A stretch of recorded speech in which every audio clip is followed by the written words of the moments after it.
সারাদিন পরিশ্রম করে যখন আসে তো পিঠটা বলে বিছনা দে, চোখটা বলে ঘুম দে, শরীরটা বলে আরাম দে। তখন এমনও পর্ব আসে শুধু একটা ডিম কোনো মতে বাইজা খায়া ঘুমায় যায়।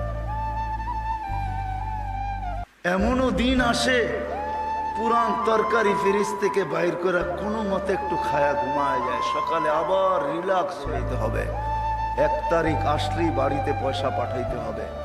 বিদায় তার সারাদিন চিন্তা থাকে 1 তারিখে কি করে সবাই চাহিদা পূরণ করব। বিদায় সে কামায় খাইতে পারে না।